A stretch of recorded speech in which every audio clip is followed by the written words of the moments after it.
Well, welcome back. And a lot of us in business are asked many times how we project our future and how we see where we're going to be going.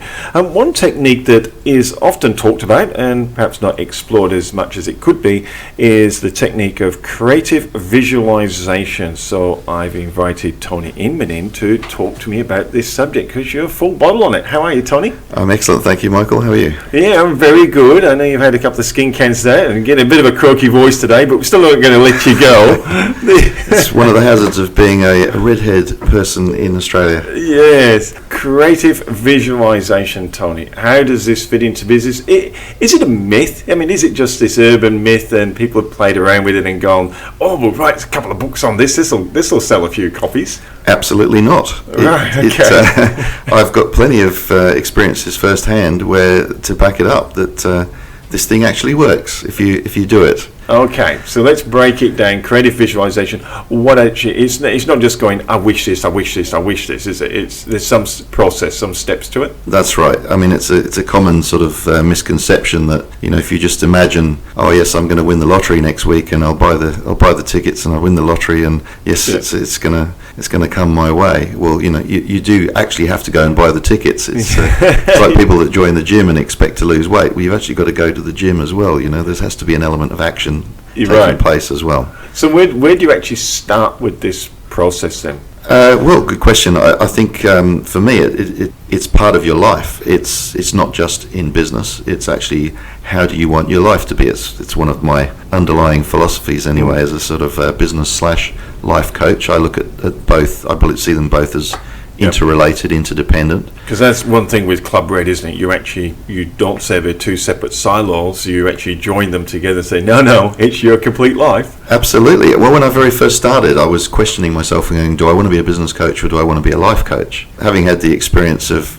running a backpackers, for example, for 14 years, being around tourism, having car dealership, car hire, that sort of thing, dealing with people all the time, I realised that a lot of it is your life problems, your life attitudes, your life goals, your dreams, your wishes, and so on. And so solving all those sorts of problems, helping people figure things out over a beer in a backyard, Yeah. But then with business, it's more about providing the knowledge gaps and things like that. But underlying all that also is that desire. What goes on? Most of what goes on in business, what differentiates the successful person from the less successful person is the attitude or the state of mind. And a lot of that stems from your values, your conviction, your beliefs about what you can make happen. Well, as you said to him before, there is no difference between me and the next person. It's just how I perceive the world and how I actually take that on and then replay it and say, oh, well, that must be my reality. I think you call it the map and the territory and things like this. Yes, having studied NLP, neuro-linguistic programming or patterning, very much so, we all filter things through our reality, our view of how the world should work. Yes. And adapt it to suit ourselves. That's why, you watch a car accident and you go and interview all the 20 witnesses, you get 20 different versions of what happened. Yes, what was that man running away like? He was tall, short, thin, fat, wearing a red, blue jacket. You get all sorts. Absolutely. And how we see things will then shape our viewpoint towards it. If we've got sort of fixed attitudes about race or gender or preconceived sort of ideas, that will then filter how we perceive a situation. Creative visualization, is it setting the tone and are we directing our minds in this to say, this is a bit like when we play spot in the car with the kids, we say, well, we'll spot all the white cars, we haven't seen any lately, and all of a sudden you see every white car. Oh yeah, well that's your reticular activating system, or your RAS. Right. So once you become aware of something, your mind then is sort of tuned in to focus on that. I mean, you buy a new car, yes, you see that same car on the road everywhere. Yes. Now those cars were always there, you just weren't looking for them. So is that what creative visualization is? Is that one of the techniques, or is it its core that's making it work for you? You're saying, this is what I want to look for, so take me there? Yeah, I think it is. I think part of that is that once you set an intention towards achieving something, you then, it's the law of attraction at work, you actually then attract all the right people, all the right circumstances, you bump into that person who introduces you to the next person that leads you to where you need to go, or to discover the piece of information that you need. And it's like a big, putting a jigsaw together. All the pieces just start to come into place. Yeah, and I guess we've all had those experiences, haven't we? We've thought of something, then just a nick of time. Oh wow, that's amazing! I was just thinking about this the other day, and now it's here. I've got to say, one of the funniest examples I had of that was when I had my backpackers hostel and I was renovating the bathrooms, and so I spent about a whole week researching ceramic tiles, and what sort of patterns you could put on, what shapes and sizes of tiles. And I found myself going to the cinema one evening and going to the toilet there, and I'm standing at the urinal, and I find myself analysing the tiles around the room, and I'm going, oh my God, what are you doing? The things we do. So how do we start this? How do we if we're going to say, okay, creative visualization, it can work for me, how do we go about it? What are some of the steps? Well, one of the first things is actually freeing up the time to step back and create some thinking time. And I think it's something in such a busy world where we're all so hectic and fast-paced, we don't actually create. I think it was James Allen in As a Man Thinketh said, men simply do not think. And the women will love that. But we don't step back enough and just think about what we really want out of our life, and so we tend to get carried along with circumstance. We go with the flow. Yeah. It's not necessarily where we want to be going. So we're very reactive, and we're really being affected by life rather than affecting our own life, being effective. Absolutely. We were talking before the interview there about one of the classics was Viktor Frankl talking about in his book Man's Search for Meaning. Yeah. He was a prisoner of war under the Nazi regime in the Second World War. I think he was a Polish Jew. I can't remember for sure, but he was a psychologist, and he was intrigued while he was in there as to why are some people just dropping in the snow and dying and giving up, and other people were fighting and coming through a horrendous situation and coming out the other end. And he did a lot of research. He had plenty of time on his hands, obviously. Yes. And a large part of it was about finding meaning in what's going on in your life. And so the people, and they did the same with the American POWs in Vietnam, the ones who survived were the ones who focused on what they wanted to achieve. They saw this situation as temporary, that the hell they were going through was a temporary thing, and that at some point this will pass, and when they come out the other end, what are they going to do with their life? And they focused on that. And so that forward thinking and creatively visualizing where they were going to go, what kind of house they were going to live in, how they were going to live their life with their loved ones, that gave them the strength of character and the energy to survive that awful situation. With the creative visualization, you're just saying, what these people were able to do was actually create their lives already in their heads of what it was going to be like, and instead of being affected by the terrible situation, which obviously were in certain circumstances, but they were going, yeah, okay, that's happening, but that's not who I am and what I'm going to be. Very much so. That was one of the key points, one of the key takeaways actually from that story. Thanks for mentioning that. Was that they can imprison my body, but they can't control my thoughts. So any number of us, as we go through our day with business, we have ups and downs. With life, we have ups and downs. It's it's that old cliche. It's not what happens to you; it's how you handle what happens to you. Do you bounce back up and not let it deter you from going after your dreams and making things come true? So with Viktor Frankl, if I remember rightly, he did have a notebook. I think he found a book in the pocket of a jacket that he got given to him when he went to. He took one jacket that he was writing his book in his and always, because you said he was a psychologist, and all his books got taken away because it was in one jacket. Another jacket gets given to him, and he's got this little prayer book in another one, and I can't remember the prayer he read now. But he started writing it down. Is it an important part of the creative visualization? We think of it just in our heads, but it's an important part to start writing it down? Oh yeah, absolutely. Most of the so-called success gurus will tell you to keep a journal, and to also to develop an attitude of gratitude, to actually focus on the good things that you can be grateful for in your life, and because that's a very empowering thing to do. Yeah. And also to remind yourself of your achievements and your past history and the good things that you have, the goals that you've set, that you've gone and made happen. Yes. It's a bit like climbing a series of mountains. If you can see to the top of that mountain and you believe you can get there, once you get there you can see the next peak. But until you get to that first one, you can't see the next one. So I like that phrasing you use, gratitude for what you've gone, but also in that celebrating your successes as well.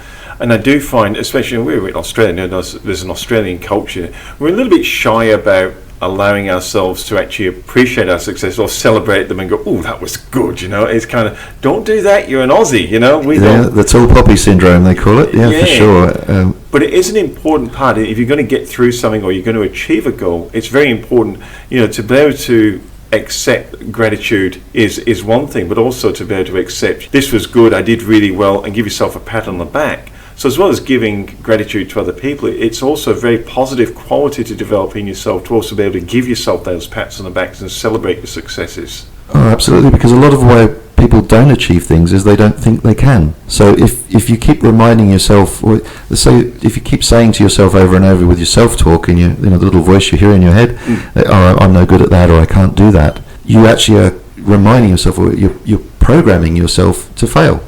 But if you start to develop a belief that, well, it starts with maybe a question like, maybe I could do it, or what if I could do it, or how do you think I might be able to do it? That person over there's done it. So you look for models, you look for role models that you can emulate. Yeah. People who can advise you, coaches and mentors. There's a plug for me. Yeah. But looking for people who can head you in the right direction, give you the feedback. And then it's about not seeing that feedback as destructive or as negative, but taking it on board as the lessons you need to learn, or the reinforcement you need to learn, so that you can be better, so that you can push through the boundaries, so you can challenge yourself. Because it is, we have a look and we're all built the same, we've all got the same cells, we've all got the same brain structures and so forth going on. You said, and we've often heard it, it's 99% attitude that will get you somewhere. And you're saying if someone can challenge you, not in a negative way, but challenge you, why are you putting yourself down? Come on, turn this around, have a look at your successes, look at what you've already done. That outside person to build you up and give you that, give you that permission. Yeah. Well, that's a good word, actually, permission. The thing is that most of us know this stuff. We need to keep reminding ourselves of it. But also we need some tools or techniques to help get us through. So when we talk about creative visualization, firstly setting the time to think, to set the intention about what you really want and why that's important to you. And then ask, well, what if that's the case, obviously I don't have whatever that thing is now, or that situation is. So what's stopping me from having it now? What are the things I need to learn, or what are the resources I need to pull in? Who do I need to talk to?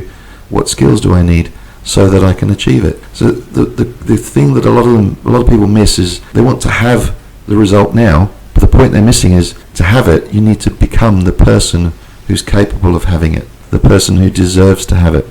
So you have to look at, it's like lotto winners, that's another old cliche, but people that win the lotto, within 5 years, most of them are worse off than before they won the money. Why? Because they haven't changed their mentality, the way they see themselves, the way they think about their own capabilities. It actually means that their view of themselves doesn't support having that amount of money, because in their own right, they wouldn't have been able to earn it in the first place. So they immediately sabotage themselves and find a way of getting rid of the money and losing it all, so they can go back to being the person that they perceive themselves to be.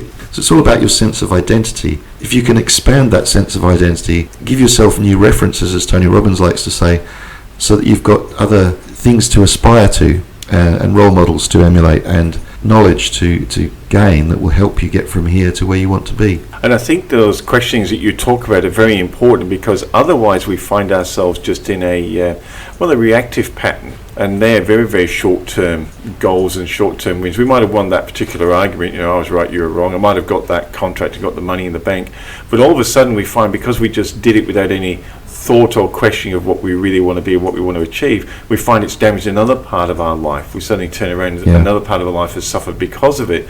And if we can bring it to, okay, that's what I want to achieve. Yes, I want it now. But if I just pause for a moment, as you said, take time out and go, okay, I do want that, but how do I grow as a person so I'm able to have it and keep it and have it without a cost to any other part of my life? I think there's some pretty big questions in there that you're talking about. Yeah. Oh, well, one of the costs is you need to set aside some time to reflect. And it's one of the key things that really successful people do, and particularly if you look at the people who achieve the pinnacles of success in our society. I mean, most people relate to sports as an example. If you want to win the gold medal, you have to first see yourself as a person who's capable of winning the gold medal. But then you obviously have to go and do the training or learn the skills or sharpen the techniques so that you can become that kind of person. Yes. But it starts with that dream or that imagination of well, what if I could win a gold? Well, maybe it starts with, what if I could get on the podium? It's pushing, maybe if I could just get in the trials to be in with a chance, you know? Yeah. So you start with the end goal in mind and you work back from there, and then you stage it. That's where I'm going to end up. So I'm going to end up we'll use that one. I'm going to end up with a gold medal around my neck. Okay. Yeah. So the next question, okay, to get that, I've actually got to get on the podium. So how am I going to get on the podium? Okay, so I've got to win that particular race to get it. Okay, so how do I get into that event to win? So you're saying you're working from that end goal now, we're breaking it back, and it might come back to, I'm 12 years old and I'm in the local pool. Yes. This is where I start from, but you've mapped it out in your mind. Yeah, maybe it starts with me being able to get from one end of the pool to the other without stopping. Yeah. You know, you chunk it right back down to its core components. The problem is that most people want the end result now. It's like weight loss, you know, if you want to lose 20 kilos, you want to lose that 20 kilos this week. But it doesn't work like that. No. Well, not unless you go and get liposuction or something. But even then, you'll probably put it back on because you haven't changed the habits. So it's about forming new habits, but the beliefs will help you to form the new habits. But then you have to have the discipline to follow through with those habits. But it does really start with something that might sound a little bit fanciful, like a dream. I mean, for me, one of my best examples is when I was about 12 or 13, there was a school trip going, and a bunch of my friends went off on this cruise ship. I wanted to go on it. My parents, for whatever reason, couldn't afford it at the time. And my friend came back and handed me a photo of the pyramids. He'd been to the Giza pyramids in Cairo from this ship to go there. And I thought, that's so cool. I really, really want to go to the pyramids. One day I'll get there. But the interesting thing was I kept that photograph, and everywhere I went, I put it on my fridge or on my bedroom mirror, somewhere where I would see it. And I really had no idea how that was ever going to come about until 2007, sitting down with my partner Jo at a Christmas party with her brother and sister-in-law, and we're all scuba divers, and we start chatting about exotic places to dive around the world. And of course the Red Sea is one of those great destinations if you're a diver. And that's when my alert just went bing. Hey, if we go there, we can go and do Egyptology stuff as well. Yeah. And I found myself, you know, some 35 whatever years later, going into that very pyramid that I'd kept a photo of all my life. And it was such a goosebump moment, you know, to go in and achieve something like that. Unbelievable. When you're saying you kept the photograph, I've heard of people building, as well as part of the creative visualization, building vision boards. Yes. That just popped in my head. Absolutely, yes. I'm a great believer in that. Literally cut out photos or acquire clippings or whatever, anything that you want to do, whether it's a new car or it depends, you know, whether you're a material person or a spiritual person, whatever's relevant to you. I'd say a good prompting list to start with would be, say, places you want to visit. I mean, that's huge for me. I'm a big traveller and obviously been around travel and tourism for my whole life. Yes, that's in your blood. But experiences, for me, it's about experiences as well, like, you know, flying a tiger moth plane, or, you know, a biplane, or snorkeling with a whale shark, trekking to Machu Picchu. They're all things that I've done. Yes. Because they're about the experience. That it's about who I become on the journey to achieve that goal. And that, for me, is the key point. It's not about the goal itself, it's about the realization of the goal. It's such an empowering thing to do. And I guess it's one of the, you know, talking to you, listening to you then, and I can imagine people listening going, I'd love to do that. So what's the difference? What's the difference between me sitting here going, well, I wouldn't like diving with whale sharks, so I don't go in water. I'll fly and I'll go trekking. Let me just pick up on that, because it's a great sidebar. I was actually had a childhood phobia about opening my eyes underwater. Right. So when I used to run my backpack hostel, I used to have diving companies coming to me all the time saying, come diving with us for free. And I was like, oh, no, thank you very much. You're not getting me down there. But when I actually finally overcame that fear of opening my eyes underwater, in of all places a swimming pool in Alice Springs, about as far away from water as you can get, then I went, wow, now I can do it. I've got to go and do that dive course. No, my phobia is not about opening your eyes. It's what I'm going to have a look at when I open them. And it's normally big, grey and white and long and got fins and teeth. Well, you've got more chance of being struck by lightning. In fact, you've got more chance of being killed by a defective toaster, but it doesn't stop you going in the kitchen, does it? I've heard all those stories. I'm still not going in with those big fish. I must admit, a great white is, I want a bit of metal between me and a great white. Yeah. But other sharks, I've certainly dived with plenty of sharks, over 200 dives in the last few years. So it's changing your references, as Tony Robbins said. Yeah, so is that what it is? And I'm sitting here, listening to that, and I'm going, and I'm sure other people, and we hear it, I'd love to do that. What's the difference? The difference is changing it from being just a wish to being an action plan, to building on the belief that I can do this, I can make it happen, I just need to find out how. So instead of going, I wish I could go to Machu Picchu, okay, the better question, and again, Tony Robbins, one of my great coaches I refer to, says if we ask ourselves better questions, we get better results. So change the question to, how could I go to Machu Picchu? What would I need to do to make that happen? Who do I need to become to make that happen? And I guess that's why you're the coach. Absolutely. It's what I love doing, is helping people to achieve those realizations, to go further than they thought they could. To boldly go where no man has gone before. Well, I was going to go to transformations into actually who you really want to be and have the life you really want to have. Yes. Yeah, it's very exciting. Well, that's another whole topic you could talk about all day, but it really does start with changing those questions and then turning it from just a wish into an actual desire, and then building on that till it becomes a burning desire. Decide what it is. Take some time out. Get a little bit clear on what it is you want to make a list. Make a list. Get yourself a journal and start journaling it, and work from the end goal backwards, so you've actually got action plan, as you put it. Yeah, well, Jim Rohn, another one of my favourites, says start with making a list of all the good things that you've done. So you build up your own confidence, your own ability and your perception that you can make things happen. You've done it before, why can't you do it again? So then go to the list of things you want to do, all the dreams you want to build, all the things you want to make happen, experiences you want to have, people you want to meet, for example, and then put a number next to them. 1 year, 3 years, 5 years. Some of them might be a 5-year goal because of circumstances we can't change right at the moment, but we could plan for it maybe over time. If we need to study or learn something, it will take us time to get there. But then you start picking off the 1 year ones, that you can do this next year. And then when the opportunity arises, you grab it. Like my partner Joe's just gone and booked us to go next week to Cambodia. We're going to go to Angkor Wat because that's been on my bucket list for some time. So it'll be another tick. He's going to do these things. Absolutely fascinating. Tony Inman from Club Red, business and life coach. You can bind them both because they're not silos. They're all about your life. But you really do help people not only how to do it, but you give them the confidence and get to uncover and unlock that inside of themselves so that they feel like they can do it. My clients get to do things they didn't think they could do before. They get to go on more holidays than they thought they'd ever have, and they find better people and make more business happen because they change their attitude and their mindset, and that's where it all starts. Couldn't have ended the show with a better sentiment. Thanks for having me, Michael. Thanks, Tony. Cheers.